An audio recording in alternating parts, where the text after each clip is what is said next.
So yun, design tactical lang isa ka lang. Good morning mga Ludi at mga followers at mga Kupay 9. So sasagutin na natin yung concern siya, hindi na natin siya kapangalanan, about dun sa kanyang OIC na maraming beses na nakasuhan daw ng command of responsibility kasi hindi pa siya marunong maghawak ng tao.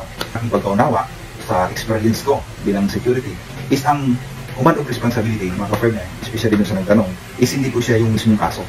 So isa yung doktrina na minana natin sa military na kung saan na ginawa yan ng military or ng government o ng mga namumuno, yung doktrina na yan para mapirsa yung itinalagang commander sa isang team na i-supervise or i-guide or i-observe lagi yung mga tao niya kung nagagawa ba nila yung trabaho nila, na-execute nila yung na maayos yung mga instruction nila coming from the top officer na pinadaan sa'yo bilang commander, and then i-disseminate mo sa kanila.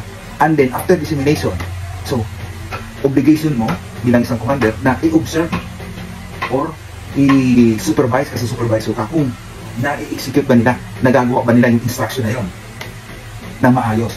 At ang purpose niya na command of responsibility para ma-persa ka na commander na bantayan sila para hindi sila gumawa ng hindi maganda or para hindi sila magkaroon ng chance na magkaroon ng pagkakamali.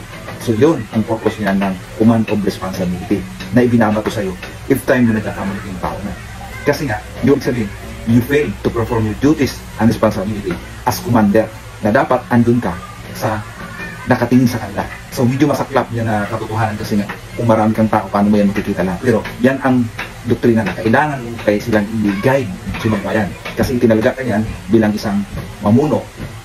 Eh kung palpa ka, di ka naman marunong mag-supervise, di mo alam yung gawin ng trabaho mo, di palpak yung mga tao mo. Kung pumalpak ang mga tao, pananagutan mo. Kasi madalas ang naunang pumapalpak yan yung mga tao. Kasi sa maling pag-handle ng commander. So kaya nabuo yan ang doktrina yan para mapirsa ka, bantayan sila. So yun.